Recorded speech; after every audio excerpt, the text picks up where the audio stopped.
안녕하세요. 저는 국민대학교에서 이런 환경과 북한 문제를 연구하고 교육하고 있는 임철희라고 합니다. 오늘 이렇게 온라인으로나마 수업에서 만나게 돼서 너무 반갑고요. 오늘 우리가 이야기할 내용은 물론 한반도의 문제들을 다루는데 특히 조금 색다른 방식으로 보도록 하겠습니다. 뭐냐? 인공위성으로 본 한반도와 그리고 기후변화 문제들에 대해서 다뤄보도록 하겠습니다. 자, 인공위성이라고 하면 잘 모르겠는데 기후과학이 또 어려운데 라고 생각할 수도 있습니다. 그렇지만 최대한 난이도를 낮춰서 누구나 할 수 있도록 그리고 쉬운 컨텐츠로 여러분들에게 이 영역을 알려드리도록 할게요. 왜냐? 쉬울 수밖에 없어요. 너무 많은 내용을 짧은 시간 동안 이야기를 해드리다 보니까 아주 그냥 쉽게 볼 수 있는 내용들이 대부분이니까 어렵지 않게 보시면 좋겠습니다.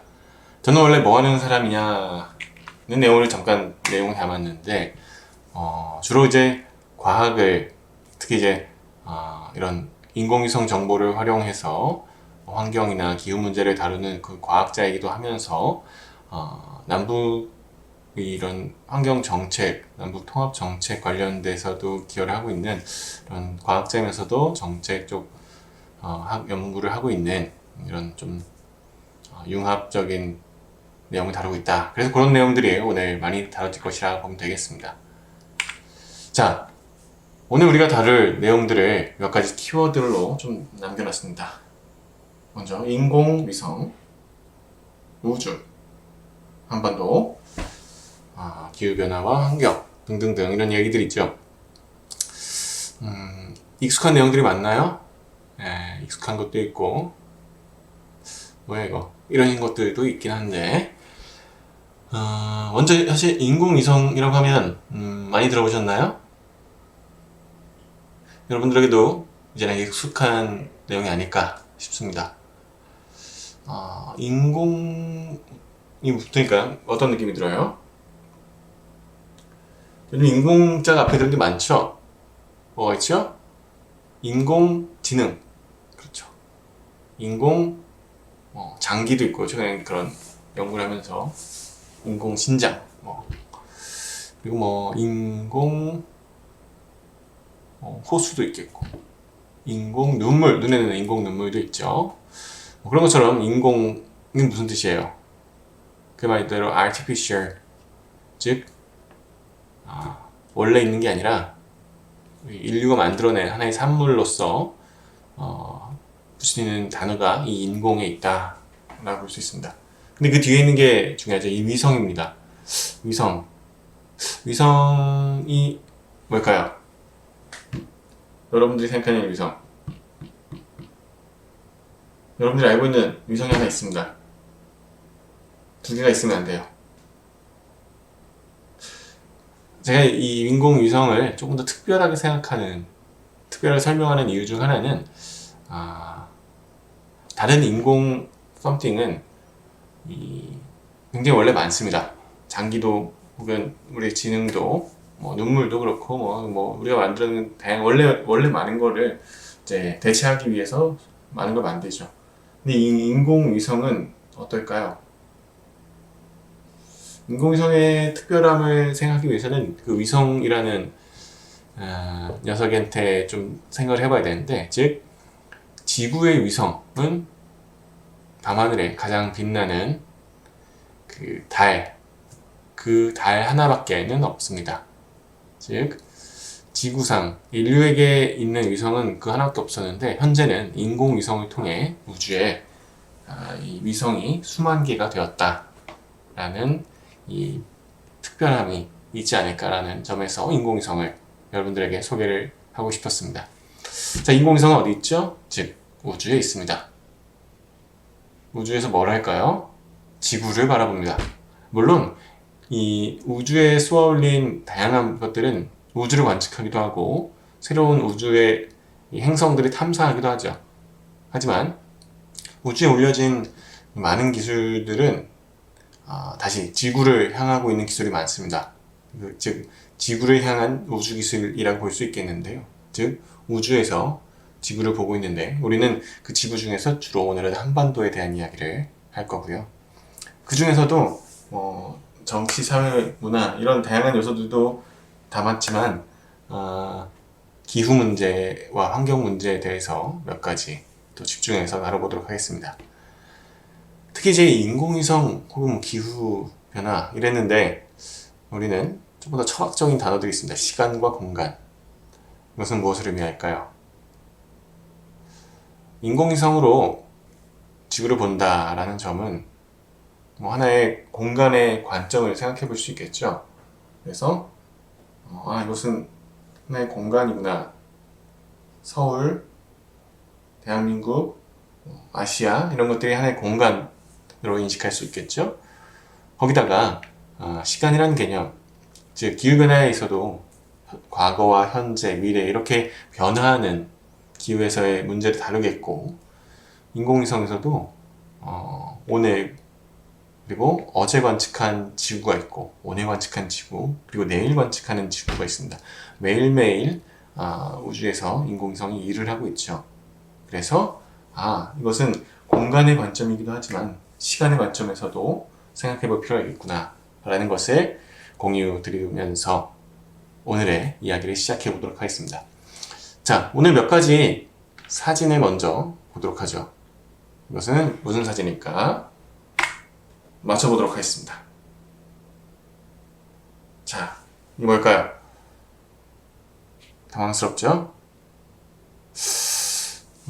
예상을 해봅시다. 물론 이제 우리가 대면 수업이면 막 커피 쿠폰 쏘고 막 사탕 던지고 이렇게 선물을 줄 텐데 맞추시면 아쉽게도 네, 온라인이기 때문에 선물을 드리지 못하네요.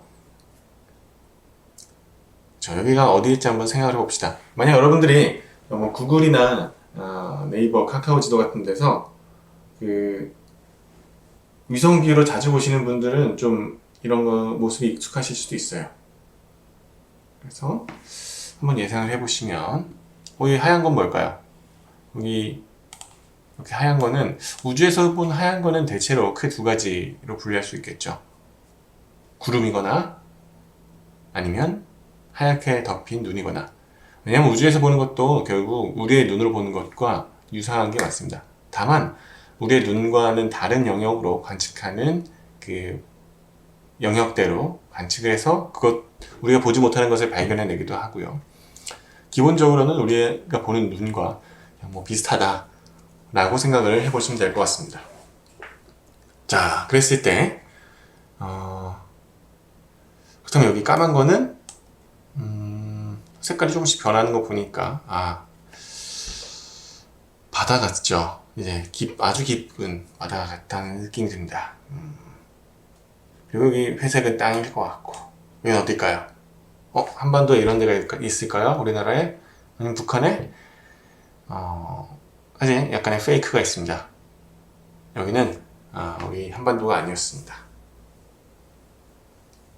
우리나라 사람들이 거주하고 있는 두구두구두구두구두구 남극의 세종기지였습니다. 지구 반대편에 있죠. 특히 여기 보시면 이 세종기지에서 살아가고 있는 이 연구진들이 거주하는 또 거주시설과 연구동들이 위치하고 있고요. 왜 한반도 아니고 딴 데 보여주세요? 네, 그 이유는 여기는 이제 공식적으로 우리나라가 이제 위치하고 있는 연구진들이 이제 거주하고 있는 공간이기도 하면서 또 한 가지 여기를 관측한 이 인공위성의 의미가 있습니다. 바로 우리나라가 운영 중인 그 컴셋이라고 부르는 혹은 한국말로 이제 아리랑 위성이라고 불러요.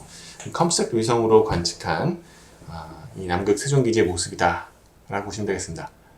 이렇게 지구 반대편 타국은 아니지만 남극에서 근무하고 있는 모습을 우리가 우리의 위성으로 볼 수도 있다.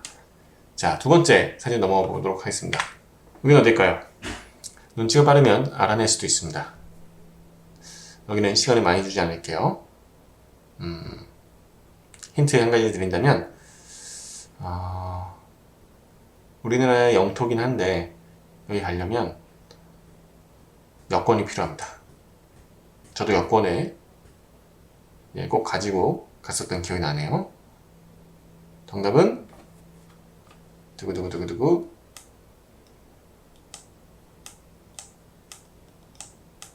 바로바로 백두산이었습니다. 백두산 천지의 모습이죠.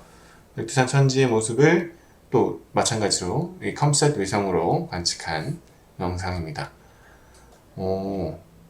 여러분들 알다시피 백두산의 일부는 현재 중국에서 관할하고 있어서 우리가 북한 측을 갈 수는 없지만 중국 측 통해서 백두산 천지를 방문할 수가 있죠. 여기가 우리 영토인가 싶기도 하지만 실제 우리 헌법상으로는 북한에 포함한 한반도 전체와 부속 도서까지를 우리의 영토로 규정하고 있기 때문에 우리가 뭐 방문할 수는 없어도 우리나라의 영토임은 법적으로는 그렇게 되어 있는 상황입니다. 자, 다음 문제, 마지막 문제 넘어가 보도록 하겠습니다. 여기 여러분들이 가본 학생들이 많습니다. 어딜까요? 여기 좀 더 쉽죠? 또 한 가지 힌트는 약간 그 백두산에 가려면 여러분은 여기를 거쳐서 가게 됩니다. 물론 다른 데서 갈 수도 있어요. 여기는 바로 대충 알겠죠? 여기 비행기들이 많죠? 이런 거 보니까 이 조그만 비행기들 보이는 거 보니까 여기는 공항이구나. 여기는 인천국제공항의 모습이었습니다. 우리나라의 허브 역할을 많이 하고 있는 인천국제공항. 그리고 우리가 또 여기서 한 가지 알 수 있는 점이 있어요. 뭘까요? 이렇게 이 인공물들은 많이 변화하죠. 특히 백두산 천지 같은 경우에 크게 변화하진 않습니다. 특히 뭐 어디 암벽이 무너지거나 호수의 수위가 달라지면 좀 변할 수 있겠지만 그런 현상이 잘 보이진 않기 때문에 백두산은 잘 보이지 않겠고요. 물론 이제 아까 말씀 남극 같은 경우에는 좀 얼음이 많이 녹고 있어서 얼음이 녹는 모습을 통해서 시점을 추론하기도 하고요. 다만 이런 인공물에 대해서는 어떻게 이 시점을 추론해 볼까요? 바로 이 인천공항에서는 한 가지 변화가 있었죠. 터미널이 하나 더 생겼습니다. 여기를 T2, 터미널 2고 여기가 터미널 1이죠. 그렇기 때문에 터미널 2가 생긴 이후 최근에 관측한 인공위성 영상이겠구나. 그러면서도 식생을 보면 이게 여름은 아니겠구나. 이제 식생이 초록색이 아니네. 뭐 이런 것들을 알 수가 있죠. 그래서 더 자세한 거는 이제 시간에 좀 더 들여서 분석을 해야겠지만 심플하게도 이런 것들을 알 수가 있다. 다만 우리가 실제로 뭔가 인공위성으로 뭘 해보자 라고 생각할 때는 이렇게 추론을 하기보다는 그런 것들을 고려해서 언제 관측한 이미지를 활용하자 이런 식으로 미리 설계가 하게 된다라고 보시면 되겠습니다. 자, 그러면 우리 이 인공위성으로 지구, 특히 한반도를 보는 이 컨텐츠들을 볼 텐데, 자, 과연 이런 분야를 우리는 뭐라고 할까요? 용어가 있을 것 같은데, 그냥 인공위성? 뭐라고 할까요? 바로 우리는 이것을 원격 탐사라고 부릅니다. 원격 탐사, 조금 생소하죠? 들어보신 분이 흔치 않을 겁니다. 하지만 생각해보면 어려운 내용이 아니에요. 심플해요. 뭐냐, 영어로 볼게요. 리모트 센싱이라고 합니다. 리모트, 원격은 우리가 조금 자주 안 쓰는데 리모트가 조금 많이 씁니다. 뭐냐, 리모트 컨트롤러, 줄여봤죠? 리모컨. 우리 TV 볼 때 우리 가서 누르는 사람 없죠, 이제. 제 어린 시절엔 그런 때도 있었는데 리모트 컨트롤러, 리모컨으로 TV도 조절하고 에어컨, 선풍기니 이것저것 다 리모컨으로 조절하죠. 그런 것처럼 원격으로 조정하는 걸 리모트 컨트롤러라고 하는데 이것은 이제 리모트, 원격으로 센싱, 관측을 한다 라고 하는 개념입니다. 즉 멀리서 내가 저것이 무엇이다 라고 관측하는 거죠. 그래서 넓은 의미에서의 원격 탐사는 굉장히 심플합니다. 바로 여러분들이 창밖 차를 타고 가거나 비행기를 타고 어딘가를 갈 때 창밖을 내려다 볼 때 그 순간 여러분들이 이미 원격 탐사를 하고 있던 거였어요. 물론 더 넓은 의미에서는 여러분들이 이 모니터에 손으로 만지지 않고 눈으로 이것이 모니터구나, 이것이 검은색이네, 여기에 뭐가 있구나 라고 보는 것만으로도 하나의 원격 탐사일 수도 있는데, 아무튼 그렇게 의미를 좀 더 좁혀올 수 있겠죠. 그래서 좀 더 이 분석의 영역, 과학의 영역에서는 이것을 좀 더 줄여서 이런 인공위성이나 항공기, 최근에 이제 드론을 많이 쓰기도 하고요. 여기에다가 이제 관측하는 센서를 탑재해서 우리가 원하는 물체, 여러분들 뭘 원합니까? 북한에서 핵실험하고 있는지, 김정은 어디 살고 있는지, 뭐 궁금해요. 하여튼 그런 것들을 거기에 직접 가지 않고 탐사하는 그런 기술들을 우리는 원격 탐사라고 합니다. 그래서 이 원격 탐사 이제 보니까 크게 어려운 내용은 아닌 것 같죠. 그냥 멀리서 보는 게 원격 탐사다. 근데 조금 더 멀리서 우주에서 보는 걸 우리는 인공위성 원격 탐사라고 부릅니다. 인공위성에서 봤으니까요. 근데 이제 최근에 항공기에서도 하고 이제 드론을 많은 사람들이 사용하기 때문에 드론으로도 관측을 하는데, 오늘 우리가 북한과 한반도 이슈를 다룰 때는 다른 것들은 제외하고 인공위성 원격 탐사만 다루도록 합니다. 왜냐? 왜일까요? 좀 맞춰볼까요? 그 이유는 바로 알겠죠? 여러분들이 비행기 타고 갈 수 있습니까? 아니면 드론을 띄울 수 있을까요? 바로 이제 공격을 받겠죠. 그래서 우리 전시 상황이기 때문에 북한의 영공이나 영토를 침해하지 않으면서 원격으로 그들을 탐지하기 위해서는 결국 좀 더 멀리 우주에서 그들을 관측해야 되겠구나.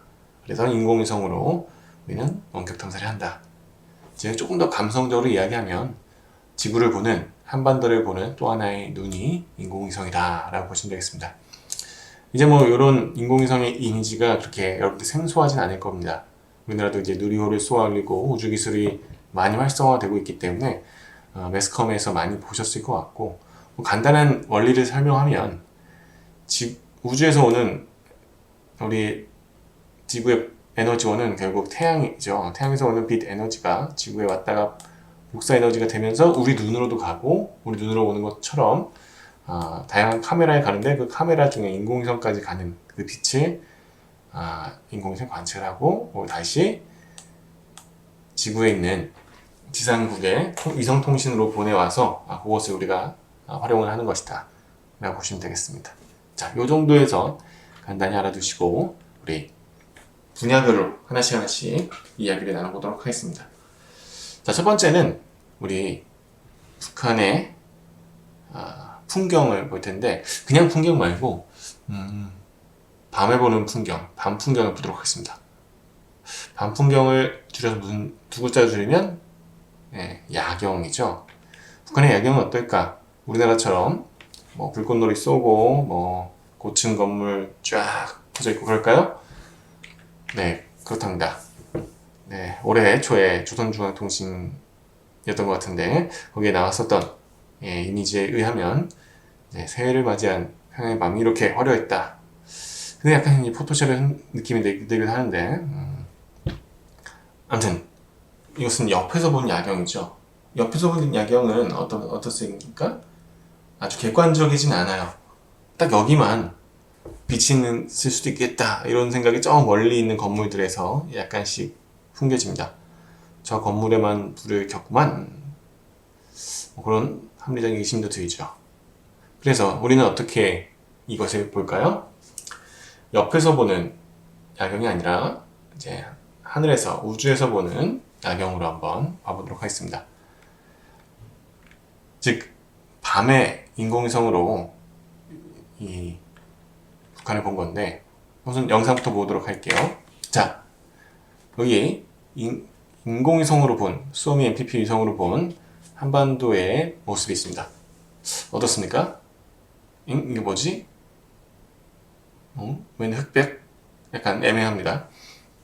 사실 인공위성은 대부분의 인공위성은 밤에 촬영하지 않습니다. 왜일까요? 우리 아까 잠깐 얘기를 했는데 인공위성도 역시나 에너지원을 우리의 눈과 같이 태양 에너지로 많이 쓰기 때문에 뭐 다른 광원에 쓸 때도 있지만 가장 대표적인 게 태양 에너지로 광원, 에너지원에 쓰기 때문에 태양에서 온 빛이 반사돼서 우리 눈에 낮에 잘 보이는 것처럼 얘네도 낮에 잘 보입니다. 빛이 없으면 보이지 않죠. 그래서 주로 낮에 관측을 하고 가능하면 정오 시간에 관측을 하려고 노력을 해요. 그래서 11시에서 1시 사이에 지구를 고정적으로 관측하기 위해 궤도를 짜긴 하는데 이런 대부분의 위성들이 제외하고 일부 위성들은 또 밤에 관측을 하면서 밤에 나타나는 이제 지구의 특성을 보기도 하죠. 밤에 보는 풍경은 무슨 의미가 있을까요? 바로 지구에서의 인공열을 확인할 수 있습니다. 즉 여기서 보이는 하얀 이미지는 인공열을 말하고 있습니다.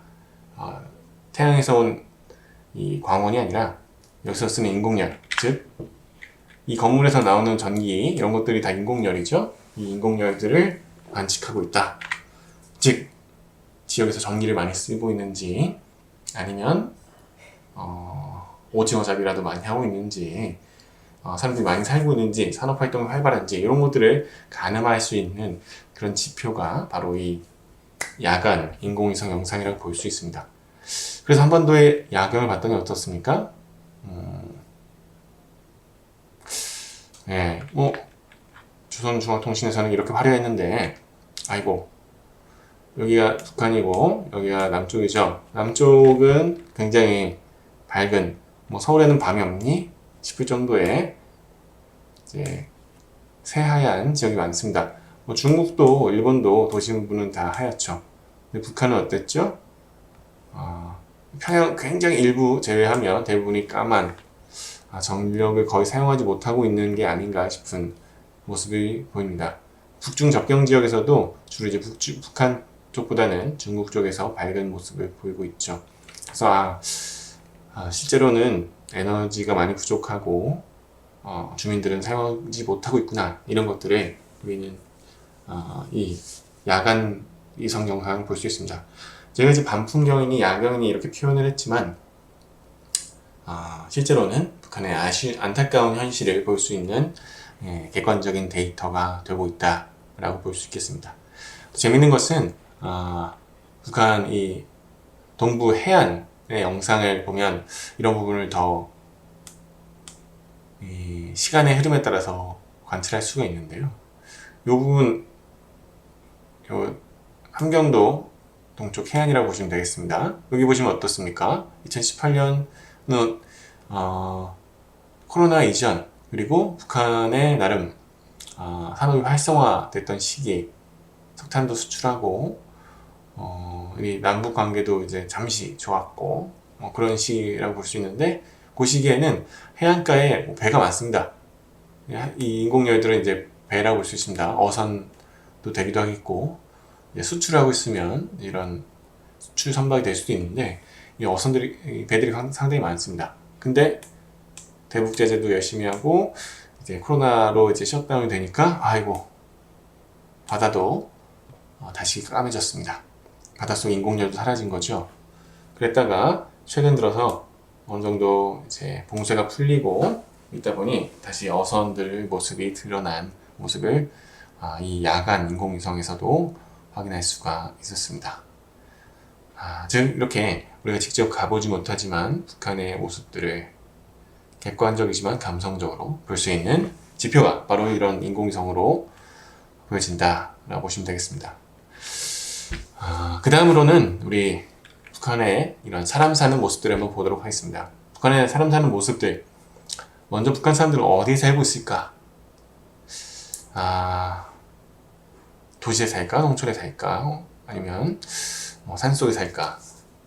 그런 궁금증 하에서 우리 잠깐 인공위성으로 만들어진 인구 정보와 토지의 이용 정보를 한번 보도록 하겠습니다. 인공위성으로 만든 인구 정보들을 보니까 평양에도 많이 살고, 여기저기 많이 산다. 서해안을 중심으로, 그리고 동해안을 중심으로 사람들이 많이 살죠. 여기는 뭐 강계시, 해산시 쪽에도 좀 사람이 살고. 근데, 이제 다시, 과연 여기는 무슨 땅으로 쓰이고 있을까를 봤더니, 실제로 도시는 그렇게 많지가 않네요. 도시는 평양, 그리고 이제 동해안 일대의 작은 함흥 원산들의 도시들, 뭐 강계시, 해산 등등의 일부 도시에만 빨간색 인공지 도시가 있는 상태인데, 도시가 아닌 지역에도 즉 이렇게 사람들이 많이 모여 살고 있구나라는 점을 알 수 있습니다. 사실 제가 오늘 보여드리진 않지만 남쪽 모습을 보면 도시에 굉장히 집중된 도시화가 많이 진행된 모습이 보이기도 하는데, 북한의 모습은 도시화보다는 농촌에 더 많은 사람들이 살고 있구나 라는 것을 우리가 좀 짐작을 해볼 수가 있겠죠. 그렇다면 이제 이 사람들은 어떤 모습을 살아갈 수 있을까 지켜볼까요? 우리가 뭐 가보지 못하니까, 우리가 걸어서 세계 속으로 프로그램처럼 실제 방문을 못하지만 인공성으로 하나씩 보는 거예요. 자, 우선 평양부터 한번 가볼까요? 평양은 어떤 동네죠? 네, 북한에서도 대도시, 제일 큰 도시다 보니까 어떤 일이 있었습니까? 2016년의 모습과 2022년의 모습을 봤습니다. 이게 무슨 개념이죠? 우리 아까 봤던 것처럼 시간의 개념을 활용했습니다. 그래서 이런 문수동이라는 공간에서 두 시기를 보니까 이 변화를 명확하게 확인할 수 있죠. 여기 다 농경지였던 지역이 어떻게 변했습니까? 네, 대규모 아파트 단지가 형성이 됐죠. 오잉? 북한에서도 이렇게 아파트 단지가 있네? 라는 생각이 들죠. 네, 여기도 이제 대규모 살림집 건설 프로젝트를 하면서 대형 건축물들, 고층 아파트들을 건설했었는데, 실제로 살기 좋을지는 가봐야 알겠지만 거기까지는 제가 모르겠네요. 살다 오신 분들 나중에 이야기 들어봐야겠어요. 아무튼 이렇게 평양 같은 대도시에서는 이 서울처럼 도시에 아파트를 건설하고 있는 이런 광경을 우리가 볼 수 있겠고요. 좀 더 시골 쪽으로 가보겠습니다. 북한 내에서도 좀 지방 소도시라고 볼 수 있는 황해북도의 서운군 지역을 한번 보면, 여기서도 2015년과 21년에 비교했죠. 여기 보니까 뭐가 좀 달라졌습니다. 사람 사는 동네는 있긴 한데, 요 윗동네에 농경지가 있는데 여기는 사실 농경지가 그때는 아니었네요. 언덕배기에 있던 집들을 좀 없애고 농경지 다시 개간을 했습니다. 이게 무슨 의미죠? 여기도 농촌에는 굳이 더 집을 필요하지 않고 차라리 농경지로 쓰는 게 낫겠다.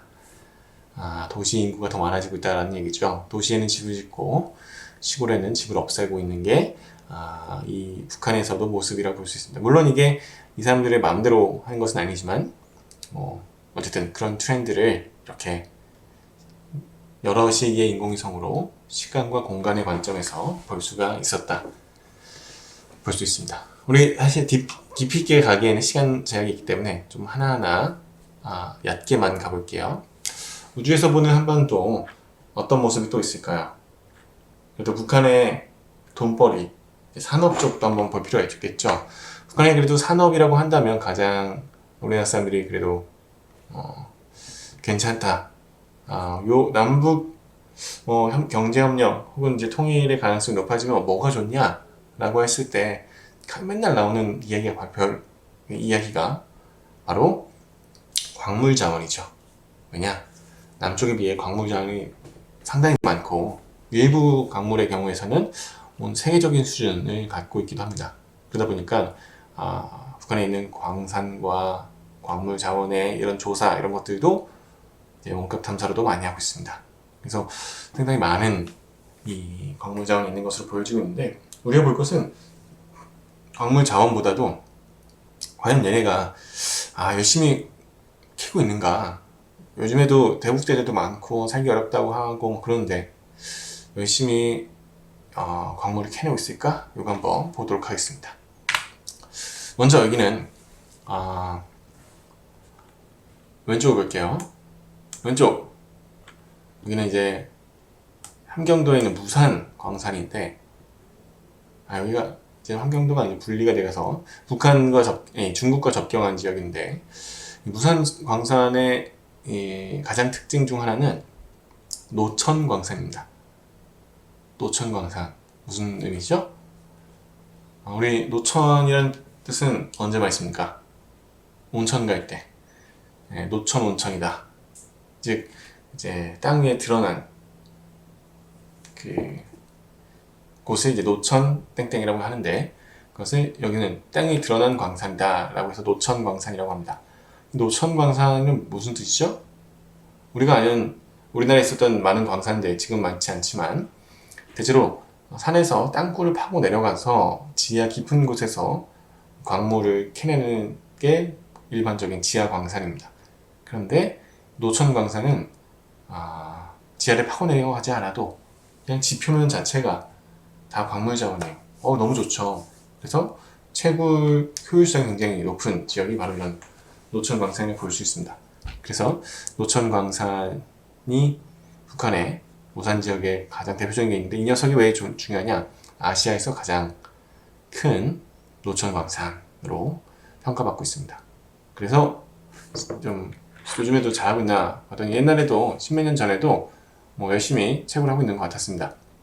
시간이 지남에 따라서도 채굴은 더 확장되고 있었고, 최근 지난해 인공위성을 봤을 때도 이 채굴한 양도 많고 여기저기 확대되고 있는 모습들이 볼 수 있습니다.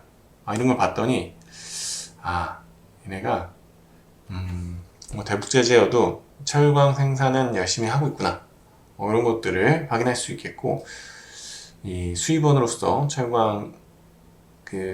철광석이 활용을 많이 받고 있구나 라는 것을 다시 한번 확인해 볼 수 있습니다. 특히 이제 대북 제재라고 하면 이제 공식적인 수출이 어려운데, 과연 이것들을 다 내수로 썼을까? 먼저 판 게 아닐까? 이런 의심을 하게 만들죠. 자, 다음 광산으로 갑니다. 이 황해도에 있는 검덕지구도 굉장히 유명한 마그네사이트나 아연과 같은 광물들이 굉장히 많은 지역으로 유명한데, 특히 그래서 여기도 최근 인공위성을 보니 여기저기 확장이 많이 됩니다. 1, 2번은 이제 광산 지역, 여기는 사무실, 사무동이라고 볼 수 있죠. 거기다 사람 사는 살림집들도 많이 만들고 폐찌거리를 많이 쌓아놓은 거 보니까 광물 생산을 많이 하고 있구나. 그리고 여기도 이제 산림이 황폐화가 많이 됐죠. 채굴을 진행하느라. 그래서 여러 가지 문제도 있고 얘네도 이거를 잘 써먹고 있구나. 과연 어디서 팔고 있는 건지 궁금합니다. 이런 것들은 이제 다른 분들이 설명을 해주시겠죠? 다른 광산으로도 한번 가볼게요. 사실 제가 말씀드렸나? 노천광산의 가장 큰 장점은 인공위성으로 보기 너무 좋다.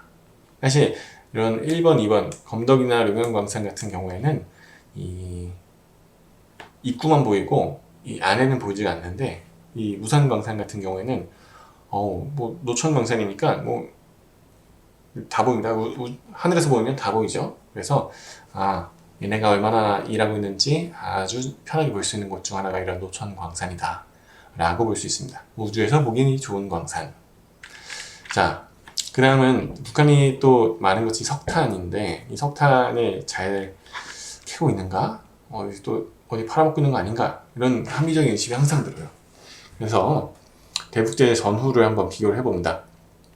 칙동광산이 그래도 이제 평양에서 가깝기도 하고 많은 생산량이 유명한데, 여기를 보니까 2016년에도 여기저기, 사실 석탄을 지하에서 캐오더라도 캐오면 어떻게 하죠?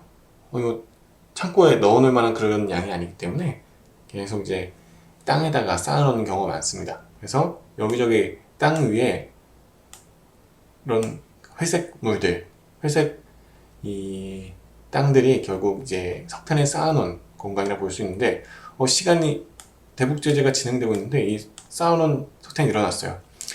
석탄이 쌓아놓은 게 늘어났다는 건 여기 사례도 있죠. 여기 기차역 근처에도 더 많아졌고, 근데 더 많아졌다는 것은 팔 데가 없었나? 좀 남았나? 이런 것도 생각해 볼 수 있고, 아니면 생산량을 늘려서 그걸 잘 써먹고 있나, 두 가지에서 생각을 해볼 수는 있겠죠. 만약에 팔지 못하고 있다면 여기 놔뒀겠고, 팔고 있다면 어디로 갔을까요? 바로 항구로 갔겠죠. 그래서 우리는 다시 한번 가까운 항구로 한번 가봤습니다. 가까운 항구, 크게 보면 세 군데가 있어요. 대표적인 이제 서해안 항구로 송림항과 남포항, 대한항 이렇게 볼 수 있는데, 여기를 봤더니 그냥 다중시기로는 이제 2017년과 22년을 비교했을 때는 여전히 석탄 수출이 많구나라는 걸 이 해안에 적치되어 있는 석탄의 양으로 볼 수가 있습니다. 거기다가 최근의 영상만으로 봐도 남포나 대한항에 보니까 여기저기 석탄이 쌓여 있어요. 그리고 석탄을 싣고 있는 배들도 있죠. 이걸 봤더니 뭐 자국 내에서 뭐 옮기려면 굳이 배에 실어서 가진 않겠죠? 그냥 기차로 가도 되는데, 그리고 서해안에서 동해안을 갈 수는 없으니까 주로 이제 자국 내에서는 기차나 차량으로 이동할 텐데, 굳이 배로 이렇게 이동하는 이유는 아마 밀수출이 아닐까, 이런 흔적들이 보이고 있습니다. 자, 이런 것들을 발견해낼 수 있는 것도 결국 우주에 있는 인공위성의 역할이다 라고 볼 수 있습니다. 자, 그 다음 우리가 조금 더 이제 뉴스에서 자주 볼 수 있는 내용들은 이런 군사적인 내용 혹은 이제 정치적인 내용인데, 그중 대표적인 게 이런 핵무기 관련된 이야기죠. 핵실험을 했네 안 했네, 뭐 원자라고 돌고 있네 안 돌고 있네, 이런 모습들이 자주 나옵니다. 그래서 우리 이 인공위성으로 자주 관측하는 지역이 바로 이 영변 단지라고 볼 수 있죠. 이 영변 핵연구단지가 이 영변 지역의 영변 문학에 나오죠. 영변의 약산, 진달래꽃, 고기입니다. 하필 김소월 선생님께서 살던 지역 근처에서 핵 연구를 많이 하셔서 다시 한번 알려지게 됐죠.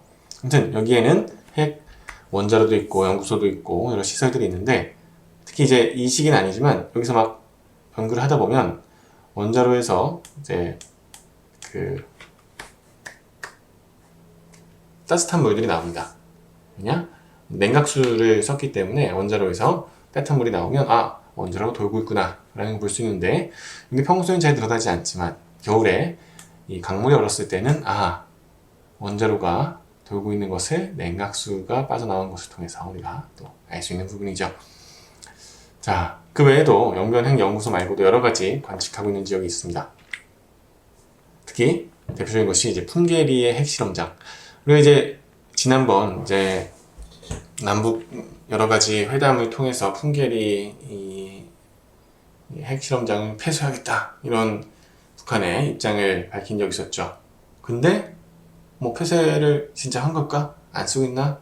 이런 궁금함이 있었는데, 인공위성으로 여러 번 확인해 보니 이 풍계리 이 핵실험장에서는 더 이상 운용을 하지 않고 있는 것 같아 보이는 모습이 많이 보였습니다. 그래서 여기저기 이제 도로가 파손되고 산사태가 나는데 치우지도 않고 뭐 이런 부분들이 많았어요. 그래서 인공위성으로 봤을 때도 풍계리는 이제 폐쇄를 한 것 같다. 근데 그게 끝일까? 이런 의심이 들죠. 그래서 여기저기 봐봤습니다. 단순히 핵실험만 하는 게 아니죠. 쟤네는 핵실험을 하기 위한 여러 가지 재료가 필요합니다. 그리고 이제 실험을 다 했으면 이제 생산을 하고 있을 수도 있고요. 그래서 풍계리 말고 그 원료가 되는 이 우라늄을 채취하는 평산광산에 가보니까 이 시설이 확장되고 있었습니다. 시설을 왜 확장하죠? 광산이 일을 하고 있으니까 확장하겠죠? 거기 나오는 폐수가 주변 호수들을 오염시키고 있었는데 오염량이 증가했습니다. 오염량이 왜 증가하죠? 네, 이 우라늄 채취를 열심히 했기 때문이라 볼 수 있죠. 즉, 이들의 핵 야욕이 끝나지 않았구나 라는 것을 여기서도 알 수 있는 대목입니다. 그 외에 최근에는 북한 애들이 자주 하는 게 이제 핵보다는 이제 미사일 쏘기를 많이 하고 있죠. 그래서 미사일 발사하는 곳들도 이렇게 인공위성으로 뭐 하나 추가됐네? 뭐 옮겨왔네 이런 것들을 관찰하면서 조만간 한 방 쏘겠구만 이렇게 또 미리미리 한번 예상해 보기도 합니다. 자, 이번에는 이제 환경 분야를 한번 넘어가 볼게요. 우주에서 본 이제 대표적인 환경 분야라고 볼 수 있는 건 바로 뭘까요? 우리가 북한의 문제라고 생각해본 가장 대표적인 환경 문제. 어디선가 주워들은 이야기, 바로 북한의 산림 황폐화라고 볼 수 있죠. 북한이 산림이, 이게 단순히 북한의 황폐화가 문제였을까? 아니면 뭐 다른 이유가 있었을까를 생각해 보죠. 사실 이 역사는 100년 이상 거슬러 올라가야 됩니다. 왜냐? 한반도 전반적으로 100년 전부터 그 이상 된 과거부터 산이 풍족하지 않았다. 이 산림이 풍성하지 않았다라는 것을 보여주는 다양한 사진 자료들이 있는데 이 네프 컬렉션에서도 보다시피 한반도의 많은 산들이 민둥산으로 변해버린 상태였다라고 전해지고 있었습니다. 실제로 이 조선 후기, 혹은 이제 일제시대에 작성된 자료에 근거했을 때도, 뭐 아주 개마고원이나 이제 백두대간 높은 지역을 제외하고는 풍성한 산이 없고, 대부분 이제 작은 나무나, 좀 민둥산 같은 데가 많았다. 왜 그랬을까요? 뭐야? 왜 우리 나무가 왜 없지? 지금은 왜 이렇게 많은 거야? 이 이야기는 이 북한뿐만 아니라 남쪽도 나무가 없었다는 얘기입니다. 왜 그랬을까요?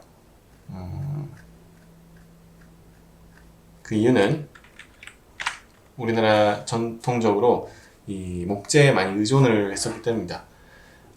집을 질 때도 목재를 쓰고, 땔감으로도 목재를 쓰고, 요리를 할 때 이 겨울에 추워서 모든 자원의 이제 연료를 나무를 썼었죠. 그러다 보니까 이렇게 나무를 크게 해오는 삶이 워낙 많았다. 결국 이런 모습들이 이런 민둥산을 만들어냈다라고 볼 수 있겠습니다. 즉 나무는 많이 쓸 수밖에 없는데 그리고 쓸 수 있는 자원이 이거밖에 없는데 또 먹거리가 많이 좋지 않았기 때문에 결국 이 나무를 지킬 만한 이제 여유가 없었었죠. 그러다가 최근에 어떻게 됐습니까? 우리나라는 산림 관리 너무 잘해서 지금은 여러분들이 보시다시피 풍성한 산림되었죠. 보다시피 제가 이건 이제 자체 항공 원격 탐사를 했었던 사진입니다. 그래서 제가 비행기에서 찍은 서울의 모습과 충청도 지역을 봤더니 산림 풍부합니다. 농경지 도시들 아니면 다 풍성한 산림이죠. 근데 이거는 우리나라의 정책적인 시행 결과라고 볼 수 있겠고요.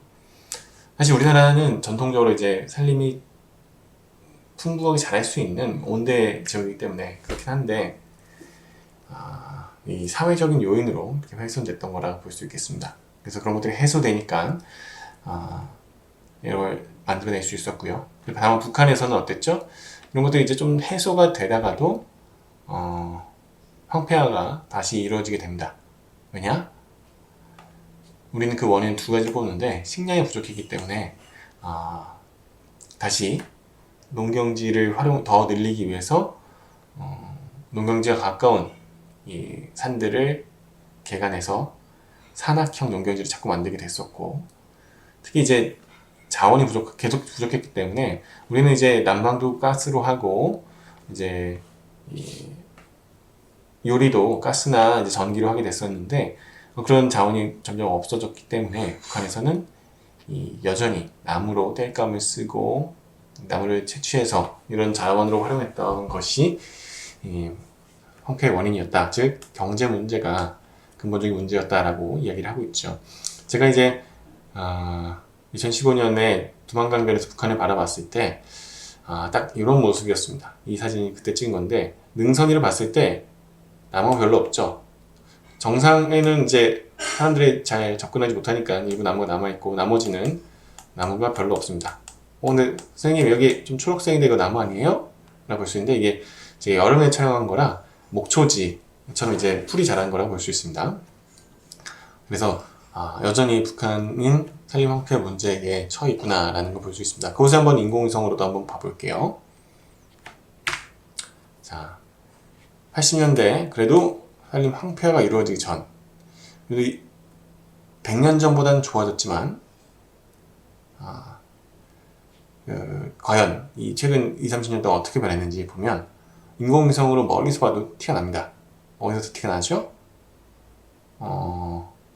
대충 보면 과거와 현재 두 가지를 보면 요런 지역이나 요런 지역, 가운데 요런 지역 보면 확실히 초록색이 좀 많이 없어졌다는 느낌이 들죠.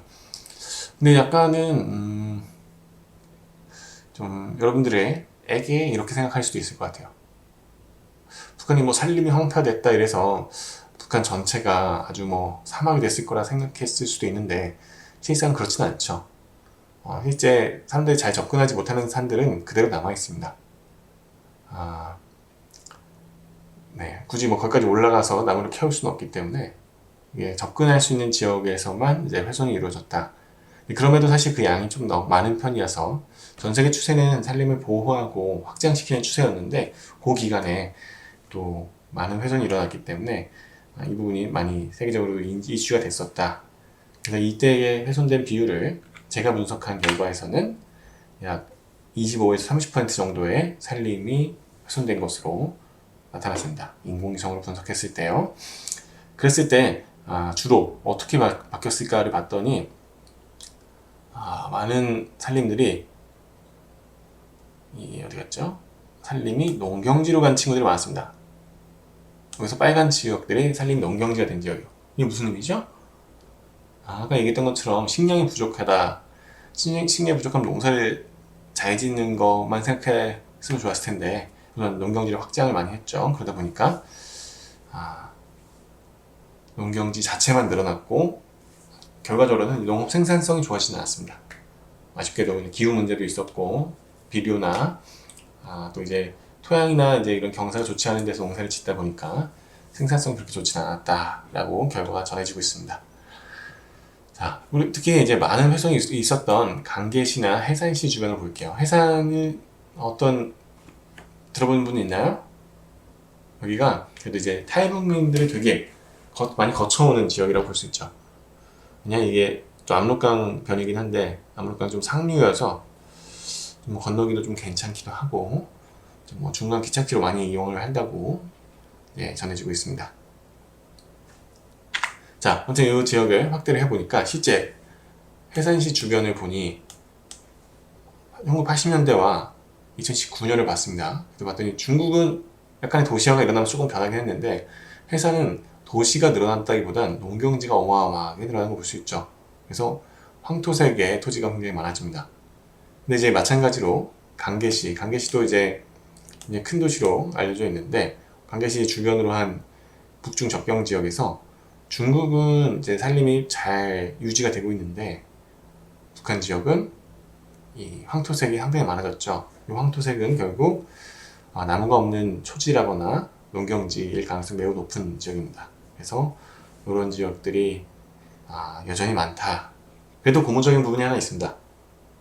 뭘까요? 북한은 이제 김정은 정권 이후에 그래도 산림을 복원하기 위해 많은 노력을 하고 있어요.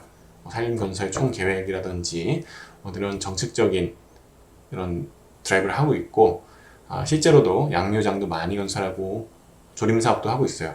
아쉽게도 이제 대북 제재와 맞물리면서 이제 국제사회나 남쪽에서의 이 물자 지원이 좀 어렵긴 했지만 산림 복원은 하고 있다라는 고무적인데 그런 부분도 사실 인공위성에서 볼 수 있었죠. 그래서 몇 군데 사이트를 봤을 때 실제로 이제 이렇게 산의 중심으로 농경지가 많아진 요런 지역이 대표적으로 식량 문제로 농경지를 개간시킨 지역을 볼 수 있는데 여기가 조림 사업으로 다시 산림으로 돌아간 지역을 볼 수 있겠고요. 마찬가지로 여기 산림이 거의 없어진 민둥산이었던 지역도 다시 조림 사업을 통해서 나무가 자라난 지역을 인공위성으로 확인할 수가 있었습니다. 그래서 이런 것들이 최근 10년 동안에 긍정적으로 변화하고 있는 부분이 발견되고 있다라고 보면 될 것 같습니다. 자, 이번에는 이제 한반도의 또 한 가지 환경 문제 중 하나인 초미세먼지를 인공위성으로 볼 수도 있죠. 시간 지남에 따라서 미세먼지 변화, 결국 의미는 뭘까요? 결과적으로 이제 북한도 미세먼지 문제가 심각한 편이고 남쪽보다 조금 더 심해요. 그래서 북한에서 배출하는 미세먼지들이 남쪽에도 영향을 주고 있다는 점을 볼 수 있고, 북한도 결국 중국의 영향을 많이 받고 있기도 하고요. 이런 것도 관측할 수가 있고, 또 오늘의 메인 이슈 중 하나인 기후 문제에 있어서 인공위성이 어떤 역할을 할까. 특히 우리나라에서는 우리나라를 전문적으로 관측하는 또 몇 가지 위성을 갖고 있는데, 그 중에서 기상, 대기 위성들이 독자적으로 가지고 있습니다. 이런 것들을 통해서 뭘 하냐, 우리가 어떻게 비가 올지, 태풍이 지나가고 있는지 이런 것들을 관측을 하면서 한반도 전역에서의 정밀한 기상 상황을 보고 있죠. 그러다 보니까 뭘 할 수 있을까요? 장기적인 기후변화도 볼 수가 있습니다. 즉 온도가 어떻게 변할까, 이런 것들도 보는 거죠. 그래서 실제로 우주에서 보는 지구의 기후 변화는 크게 제가 구분했을 때는 이런 온도 변화, 그리고 이제 이런 강수 패턴의 변화, 또 한 가지는 이런 홍수 같은 게 발생하거나 가뭄이 발생했을 때 이런 것을 미리 발견해 주거나 피해지를 발견해 주는 그런 역할을 할 수 있습니다. 그래서 먼저 몇 가지만 볼게요. 그래서 지표의 온도를 관측해서 이런 것들이 최근 한 20년 동안 어떻게 변했는지 봤더니 실제로 산악 지역을 중심으로 많은 온도가 오르고 있다는 것을 볼 수가 있죠. 그래서 북한의 온도 변화, 이런 것들이 기후 문제에 있어서 나타나고 있구나 라는 걸 알 수가 있었고요. 특히 이제 최근에 지나가던 태풍들도 인공위성을 많이 관측했습니다. 근데 이제 재미있는 특징 중 하나는 최근 발생한 태풍들과 또 한 10년, 20년 전 발생한 태풍들 특징이 달라졌다는 건데, 대표적으로 이제 2000년대에 발생했던 태풍들, 대체로 북한까지 가지 못하고 남한 정도에서 이제 소멸되거나 동해상, 서해상에서 소멸됐는데 2010년대 이후에는 북한으로 올라가는 것도 많아졌습니다. 근데 이제 최근 3, 4년밖에 없었던 이제 사례에서는 남북을 관통하는 이 태풍들이 다수 발견되고 있어요. 즉 고작 3, 4년밖에 안 됐는데, 그러면서 이게 따뜻해진 이 해수 온도가, 특히 이런 태풍의 문제는 태풍 발생에서 원인이 찾을 수 있습니다. 태풍 발생은 결국 북태평양의 뜨거워진 수온 때문에 더 강해지고 많아지는데, 더 강해진 수온이 한반도 북쪽까지도 영향을 많이 미치고 있구나라는 것을 이제 기상위성을 통해서 발견해낼 수가 있겠고요. 또 한 가지 이제 피해 지역을 관측하는 이런 역할도 할 수 있습니다. 피해 지역을 관측할 때는 또 우리 새로운 인공위성을 쓸 수도 있습니다. 뭐냐? 우리가 지금까지 봤었던 대부분의 인공위성은 우리의 눈과 같은 가시광선을 이용하는 인공위성이었어요. 그랬는데 가시광선을 이용하지 않는 인공위성들도 있죠. 우리 아까 자세히 다루진 않았지만 태양 에너지를 빛의 에너지 원으로 쓰는 이 센서가 있는 반면 그게 대부분입니다. 사실 그렇지 않은 위성들 중에서 자체적으로 에너지를 내뿜고 다시 돌려받는 레이더형 인공위성이 있는데, 이것을 최근에 많이 쓰는 건 싸 영상이라고, 한국말로 합성개구 레이더 이렇게 부르는데, 이 인공위성으로 보면 특별한 장점이 있어요. 뭘까요? 우리 눈으로 보면 지구에서도, 우주에서도 마찬가지로 지구에 구름이 많이 보입니다. 구름이 많이 보면 뭐가 안 좋을까요? 구름이 많이 낀 날 지구를 관측하기 어렵죠. 구름이 많이 낀 날이 무슨 날이죠? 비가 많이 오는 날. 비가 많이 오면 홍수가 날 수 있는데, 홍수가 나는 날 관측을 못해요. 그럴 때 쓸 수 있는 게 요 레이더 영상이라고 볼 수 있습니다. 그래서 레이더 영상으로 북한 신원군 일대의 이 침수 현장을 관측해 보니 이만큼 침수됐더라라는 걸 좀 더 자세하게 파악할 수 있었던 사례였습니다. 자, 이런 것처럼 이제 우주에서 보는 한반도는 사회, 군사 이런 것들도 볼 수 있었고, 환경 문제에 있어서도 지금까지의 변화나 현재 최근에 발생하는 문제들, 이런 것들도 확인할 수 있었다. 자, 그렇다면 지금 마지막으로 봤었던 기후변화 문제에 있어서 어떻게 또 전 세계가 이야기가 되고 있고, 그리고 북한에서는 왜 이런 것들이 좀 더 필요할지를 조금 더 한 단계 다른 클래스로 넘어가 보도록 하겠습니다. 자, 이 한 가지 그림, 제가 주로 좋아하는 그림 한 가지가 있습니다. 제가 그린 건 아니고요. 좋아하는 그림인데 한번 이 그림이 의미하는 바를 한번 여러분 함께 맞춰보시면 좋을 것 같습니다. 한 가지 힌트는 만평이고요. 이게 좀 숨은 의미가 있다는 거죠. 시간 관계상 제가 설명을 드리면 이 녀석이 뭐죠? 지구입니다. 지구. 우리가 우주에서 관측하던 그 녀석. 이건 뭘까요? 앞점같이 생긴 게 꽂혀있죠? 네, 이게 코로나 바이러스를 형상화한 거고요. 코로나랑 싸우고 있었던 우리 얼마 전, 몇 년 전에 인류를 설명하고 있습니다. 근데 그 뒤에 있는 녀석은 뭐죠? 네, 클라이밋 체인지라는 기후변화 녀석이 상당히 큽니다. 이 녀석이 이제 다음 경기를 하려고 준비하고 있는 것 같습니다. 그래서 지금 싸우고 있는 건 코로나 바이러스인데 이것은 아직 사전 경기다, 시범 경기다라고 설명하고 있고요. 다음 본 경기를 치른 녀석은 이보다 상당히 큰 기후변화라는 녀석이다 라는 것을 이 만평으로 소개하고 있어요. 즉 최근 몇 년 동안 코로나로 많은 세상의 변화가 있었지만 그 이상의 변화, 그리고 우리에게도 그 이상의 변화가 필요로 한다라는 것을 이 만평을 통해 보여주고 있고, 사실 제가 이 만평을 좋아하는 이유는 이 만평이 과학지에서 나온 게 아니라 이코노미스트라고 여러분들 잘 알죠? 이런 경제 전문 잡지의 만평으로, 특히 이제 코로나가 열심히 사회에 문제를 만들어낼 때 그 2020년에 나온 만평이라서 더 의미가 있다라고 생각을 하고 있습니다. 과학보다는 사회 경제적인 파급력이 이제는 더 중요해지고 있다라는 것이죠. 그래서 우리는 이 시간을 통해서 몇 가지 개념만 알아보도록 할게요.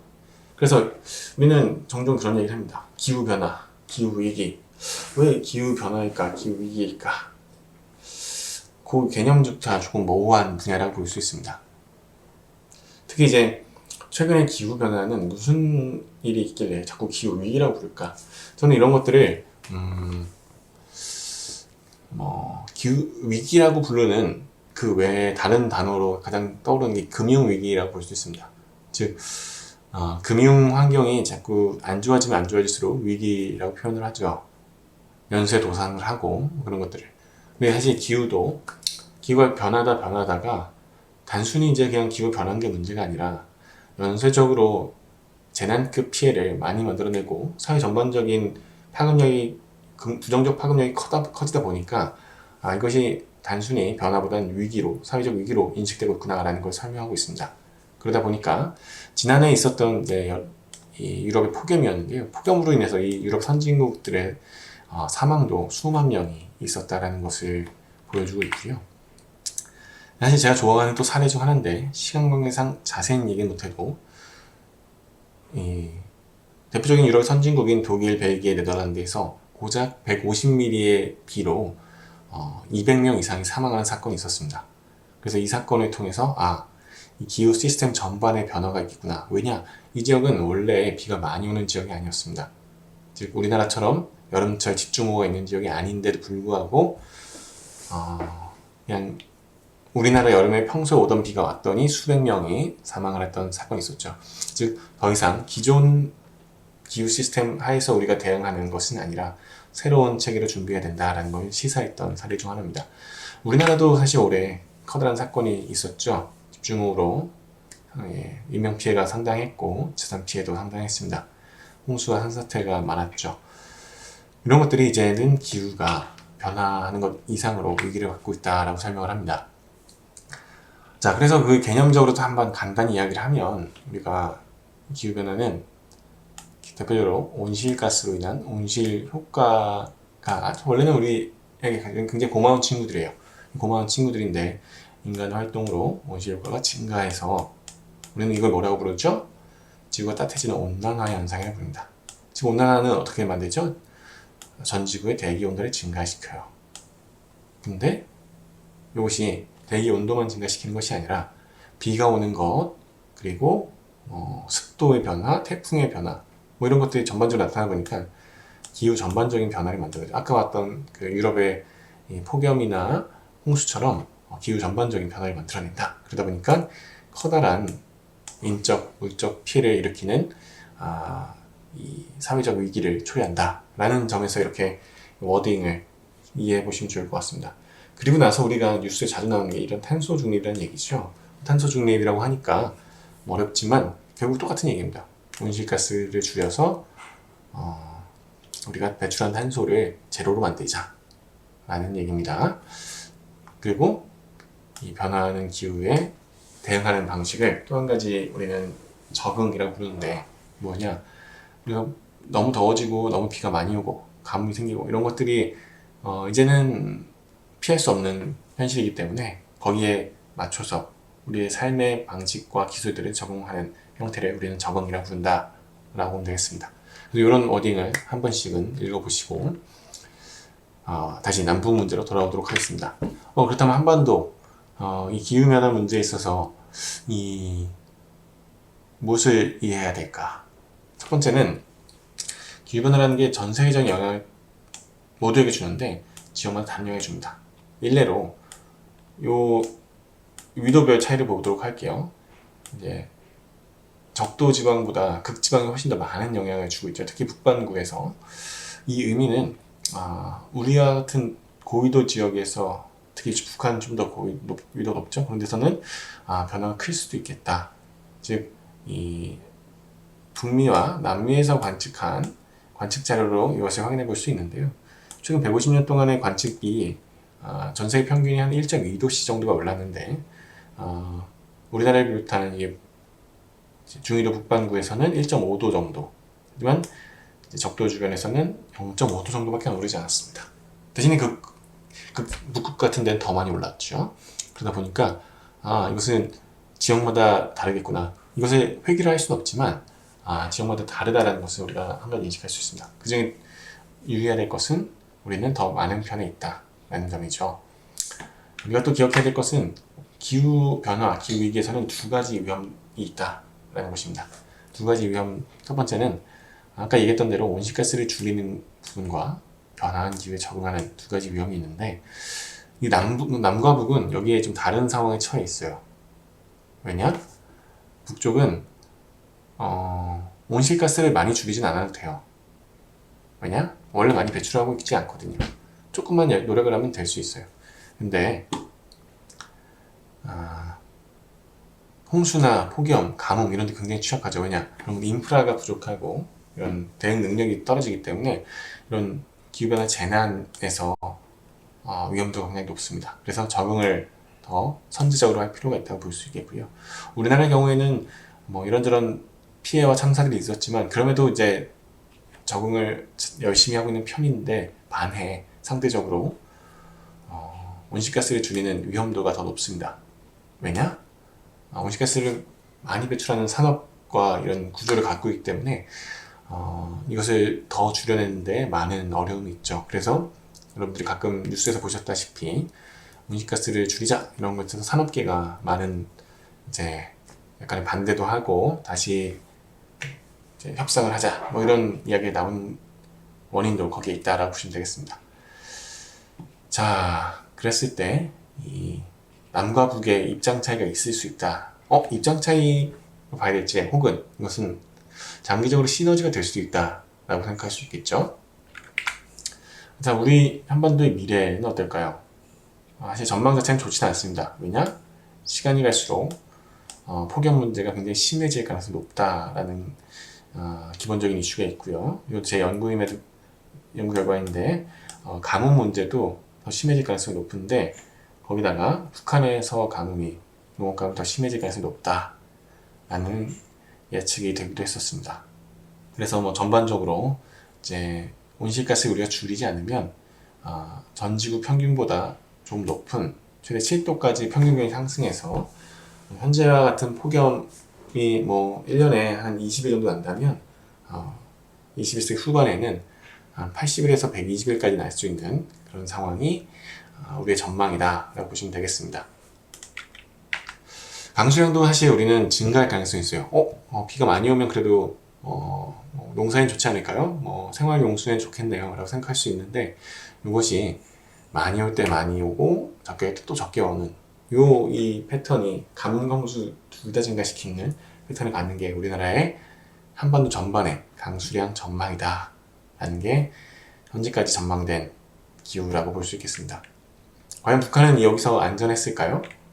우리가 참사를 겪듯이 북한도 마찬가지로 폭우와 폭염에 있어서 많은 문제를 겪고 있었습니다. 당장 이 문제를 어떻게 해결할 수 있을까 많은 고민을 하고 있죠. 하지만 당장 해결할 방법이 많지는 않아요. 왜냐? 대북 제재로 뭔가 직접적인 교류는 어렵고, 국제기구에서도 안보리 제재를 준용해야 되고, 그러다 보니까 북한에 대한 뭔가 지원이 있지는 않습니다. 자체적인 노력이 있긴 하지만 큰 성과가 있지 않았을 텐데, 그럼에도 우리가 기대할 수 있는 한 부분은 산림에 있다라고 볼 수 있습니다. 왜냐? 가장 환경적이면서 기후변화 대응에 효과적인 것이 산림을 복원하는 데 있다. 우리 아까 산림을 황폐화가 많이 됐지만 최근에 많이 복원된다고 이야기를 했었죠. 그런 것처럼 산림 복원함으로써 온실가스를 흡수하기도 하고, 산사태를 방지하는 토사 유출, 토사 붕괴를 방지하기도 하고, 가뭄을 예방해주는 수원 함양 기능, 거기다가 폭염의 시기에는 열섬을 줄여줄 수 있는 기능까지 있다. 그래서 이런 것들이 결국 북한에게는 당장 다양한 인프라가 들어오기 전에는 산림이 중요한 역할을 할 수 있겠다라고 볼 수 있겠습니다. 장기적으로는 이제 남과 북 그리고 국제사회가 함께 북한의 기후 문제를 다뤘으면 하는 저도 그렇고 많은 사람들이 아이디어를 갖고 있습니다. 이것은 제가 했던 연구에서의 방향성인데, 그러면서 이제 기본적으로 이제 산림 협력을 했었죠. 우리는 대북 제재가 있기 전까지 분위기 그 상태에서는 양묘 장비 현대화 해주고 이런 양묘 시설을 제공하고자 노력을 했지만 최근에는 그 성과가 부족한 상황이고요. 그럼에도 이제 일부 국제기구를 통해서는 이 산간 농경지를 아까 봤었던 이 원격 탐사 영상처럼 개간되는 성과를 거두기도 했었다라고 볼 수 있겠습니다. 다만 어쨌든 현재로서는 해외 민간기구 등에 의존할 수밖에 없는 상황을 볼 수 있죠. 어쨌든 이 남북 관계가 좋아지고 대북 제재가 없어지게 된다면 산림과 기후 문제를 결합한 북한의 기후 해결 기여할 수 있겠다라고 보시면 될 것 같습니다. 북한 산림 복원이 다양한 가치를 갖는다라고 저도 그렇고 많은 사람들이 이야기합니다. 그 중에 제가 했던 연구들에서도 이 북한의 산림 복원했을 때 아까 얘기했던 것처럼 탄소 저장이 증가해서 온실가스를 흡수해서 다른 데서 온실가스를 감축하지 않아도 국제사회에서 인정을 받을 수 있습니다. 그리고 아까 얘기했던 것처럼 가뭄과 홍수 모두 도움되기도 하고요. 이것을 경제적으로 봐도 투자 대비 수익으로 볼 수도 있겠구나 라는 것을 제가 연구하기도 했었습니다. 네, 여기까지 할게요. 아무튼 우리가 정리를 해보겠습니다. 우리 아까 오늘 많은 이야기를 해서 제가 조금 빨리빨리 이야기를 했는데 이런 것들을 한번 정리를 해보면 좋겠네요. 초기에 우리가 인공위성으로 한반도를 봤을 때 시간과 공간의 개념에서 한반도를 봤더니 몇 가지 장점들이 있었죠. 직접 닿지 못하는 북한의 여러 가지 정보를 알 수 있었고, 특히 북한의 사회, 군사, 환경적 이슈들을 조금씩 이해할 수 있었습니다. 그 중에 여러 가지 기억해 보시면 좋을 것 같고요. 기후 문제에 있어서도 우리 한반도에 전 세계보다 더 강한 문제가 있고, 북한과 남한 중에서 약간의 이해관계가 다르다. 우리는 온실가스 줄이는 게 좀 더 급하고, 북한은 변화하는 기후 문제에 적응하는 게 더 중요할 수 있다라고 볼 수 있겠습니다. 그래서 앞으로 이런 것들을 함께 해결하기 위해서는 산림복원이 조금 더 여러 가지 이 장점을 갖고 있다라는 것을 기억해 보시면 좋을 것 같습니다. 자, 오늘 제 수업은 시간 관계상 여기까지 줄이도록 하겠고요. 다음 이야기는 우리 언젠가 만나서 더 깊게 이야기를 해보도록 하겠습니다. 자, 그러면 즐거운 유익한 수업이 되었길 바라겠습니다. 이상입니다.